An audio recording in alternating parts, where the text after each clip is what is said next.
Los latinoamericanos lo conocemos muy bien. Cualquiera que entre por internet a Latinobarómetro va a encontrar encuestas en las cuales la gente, crecientemente, más del 50% de los latinoamericanos, ya aceptan, ya prefieren perder libertades cívicas si eso significa un beneficio económico.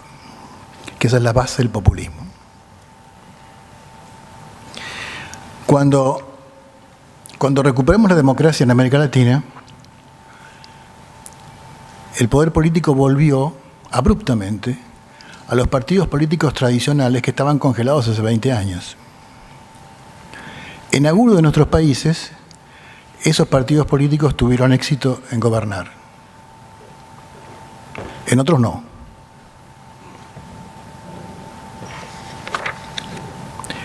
En los lugares en que esas clases políticas fracasaron en gobernar, empezó a crearse el populismo. Cuando esos sistemas políticos hibernados tomaron el poder de vuelta y no le fue bien, la gente empezó a pensar, como refleja el Latinobarómetro, que lamentablemente no es verdad que con la democracia se come, se vota y se educa. No es cierto. Algo más hay que hacer. Y entonces mucha gente dice, bueno, si esto es la democracia, yo quiero probar otra cosa. Y ese estado de ánimo es el principal factor que favorece el ascenso del populismo. En la Europa desarrollado, ese factor ahora es la invasión islámica, las migraciones indetenibles. La señora Le Pen hizo su campaña sobre la base del antiislamismo. Es decir, hay una amenaza que nuestro sistema político tradicional no puede resolver. Yo lo puedo hacer. Pasó con Podemos en España, que tuvo la capacidad de paralizar la vida política española durante 8 meses.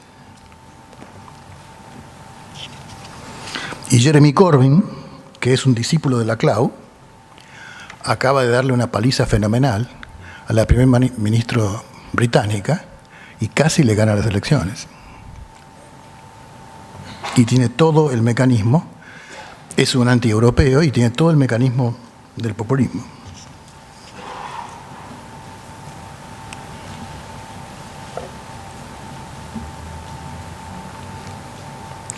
Para seguir con ejemplos argentinos, para 1983, cuando recuperamos la democracia, el Producto Bruto Argentino era de 80.000 millones de dólares.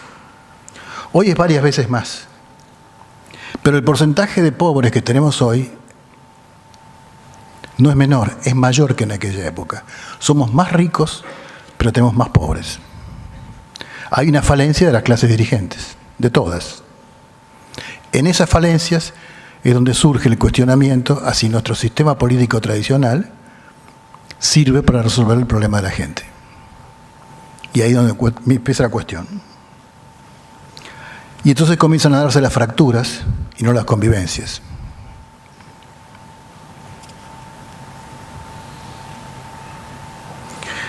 El mercado, la economía, la globalización son responsables del crecimiento económico.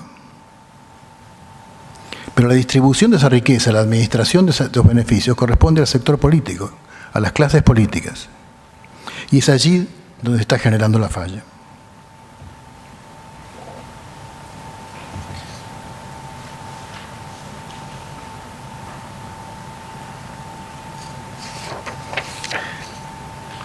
Comparemos al occidente tradicional con países como China, con el sudeste asiático, que han adoptado el capitalismo con enorme éxito. Todos nosotros creíamos, en los últimos 200 años, que el mejor sistema de producción era el capitalista y que el mejor sistema de producción capitalista se beneficiaba mucho más cuando el sistema político era el tradicional representativo, liberal. Siempre creímos eso. Todo el mundo lo creyó. El caso de China es un desafío a esa creencia. De China, los dragones asiáticos han demostrado que con gobiernos no democráticos, fuertemente autoritarios, el capitalismo funciona muy bien. Y ahí es donde de vuelta aparece el populismo. Que dicen, ven, el sistema político tradicional no es necesariamente, no es obligatoriamente, el mejor camino para el crecimiento económico.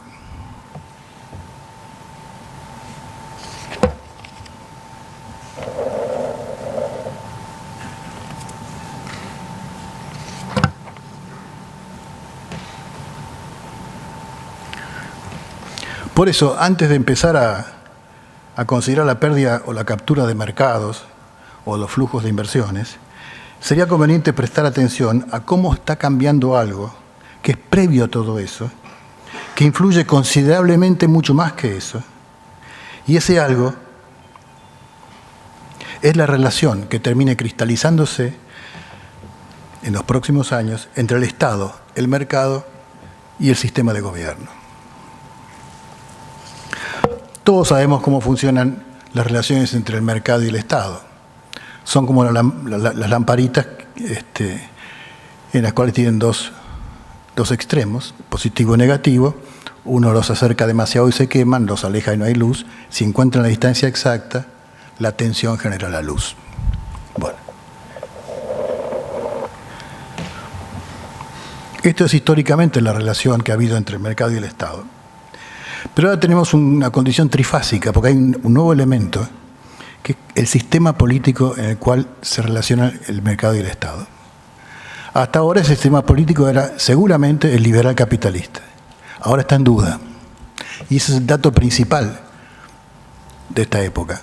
Porque en el momento en que el poder económico está girando desde el norte de Atlántico Norte hacia China y su zona de influencia, la fortaleza institucional interna de los países de Occidente está en cuestión, porque no puede resolver problemas que sí se resuelven en otras regiones.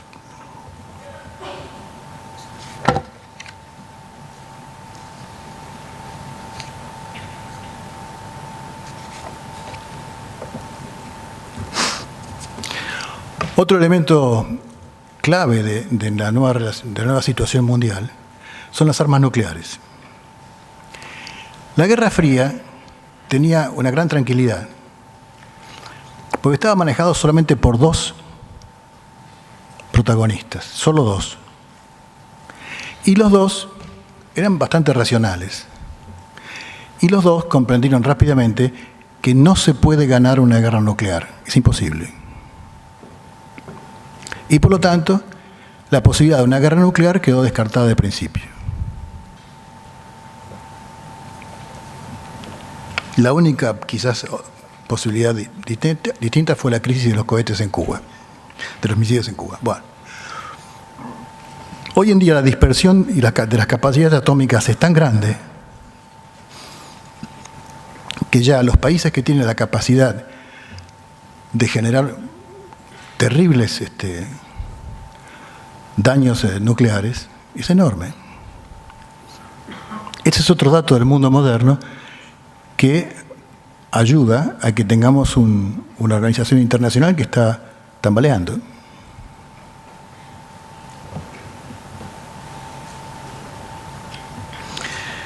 Está muy claro que la política exterior de Trump ha consistido en patear muchos tableros. Algunos para renegociar los temas y otros para abandonarlos directamente.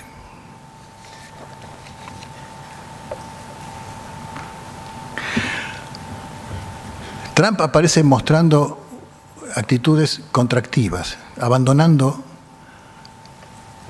cosas que dominaba Estados Unidos. Asombrosamente, está dejando a la OTAN a que se las arregle por su cuenta. Asombrosamente, dejó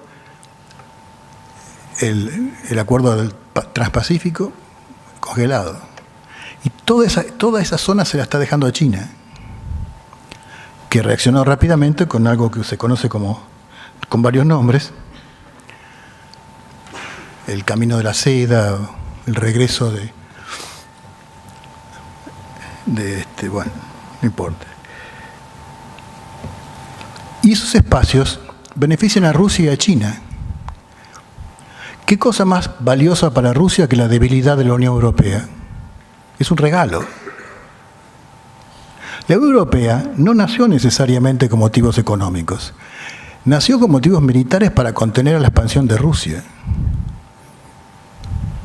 Y Rusia quiere expandirse otra vez. Putin Putin es un claro líder expansivo y quiere reconstruir el cinturón de repúblicas soviéticas. Y si es posible, el acuerdo anti-OTAN que tenía. Y a todo esto, una líder como Angela Merkel salió a decir públicamente que no podemos contar con Estados Unidos. Toda la zona del Pacífico, en la cual había al menos 3 países de América Latina que estaban dispuestos a generar acuerdos de libre comercio con Estados Unidos y con Japón, fue abandonada. Y ahora viene por ahí, va a venir China. Fíjense la crisis de Corea. Japón hace años que se debate acerca de qué hacer con Estados Unidos y qué hacer con China. ¿Y cómo creen ustedes que va a reaccionar Japón? ¿Depositando confianza en la fortaleza autoritaria, dictatorial de China o en las bravatas de Trump mandando portaaviones que al mismo tiempo abandona a sus socios militares de la OTAN? Hay toda una pérdida de alianzas de Estados Unidos en esta zona que alguien va a capturar, alguien va a aprovechar.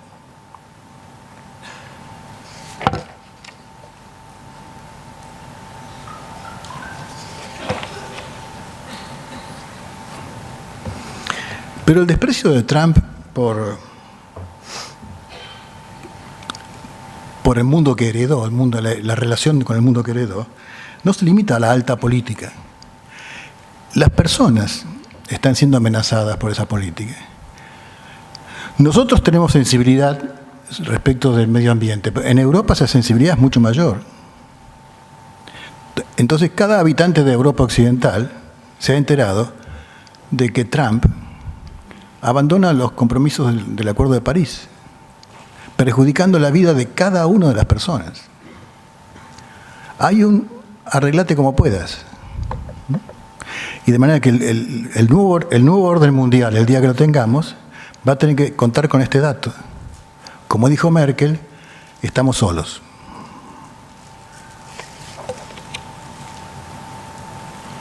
Otro factor que tenemos que tener en cuenta es la agresión terrorista que invoca creencias islámicas. Reparemos que estas agresiones se efectúan sobre democracias liberales. No ocurren en China, no ocurren en Rusia, marginalmente tuvo algo, pero no más. Ocurren en las democracias liberales occidentales. Ahí ataca el terrorismo islámico.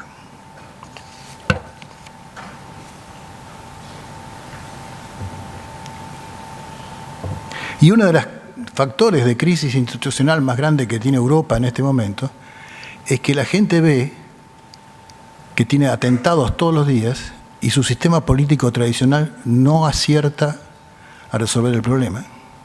Pero en que países donde tienen gobiernos autoritarios como Rusia y la China, esto está resuelto. Este es otro factor que pone en cuestión a la tradición liberal democrática de Occidente. El accionar de este tipo de terrorismo, todos los terroristas parecen ser islámicos, pero seguramente los islámicos no son todos terroristas. El 99,9% de la población islámica es pacífica como nosotros, quiere convivir, es gente normal.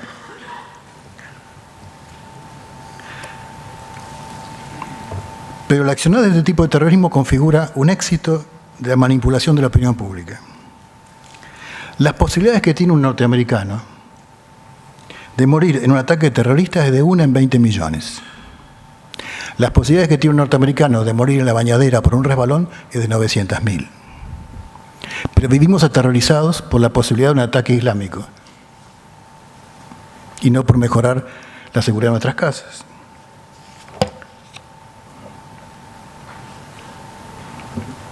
Otro factor que colabora a la decadencia de la fe de la gente en el sistema político tradicional es que los terroristas ya no atacan a objetivos militares u oficiales, atacan a la gente cuando sale de un cine, cuando sale a caminar por la calle.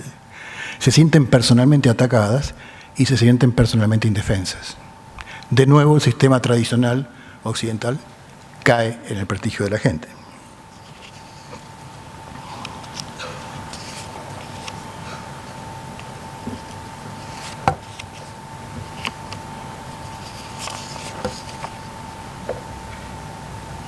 Con la derrota final del comunismo, la guerra entre ideologías parecía haber terminado. Lo que puso otra vez en el escenario el dato de la religión. Ya el eje del conflicto internacional dejó de ser la ideología y pasó a ser la identidad que muchos pueblos refieren a su propia religión. Esto lo adelantó Huntington hace más de 25 años. Y esto cobra mucha importancia porque en el mundo actual 30% somos judeocristianos. Un poco más del 20% son musulmanes. Pero la tasa de crecimiento de los pueblos musulmanes es mucho mayor que la nuestra. Y el 60% del mundo no comparte nuestra actitud frente al tema religioso.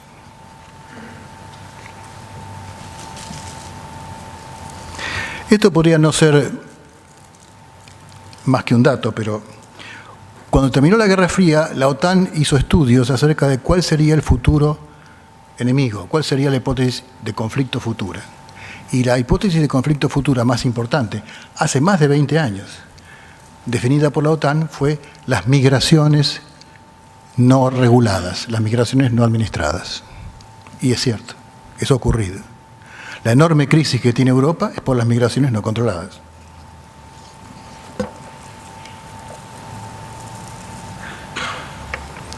$1.500 millones de musulmanes representan hoy el 22% de la población mundial. Y van a pasar del 50% a fin del siglo XXI. Y el crecimiento de la población en Europa, ustedes saben que es muy bajo. En 2015 ingresó 1 millón de islámicos a Europa. Y a lo largo del 2016, un promedio de 8.000 personas por día. Esto no es bueno.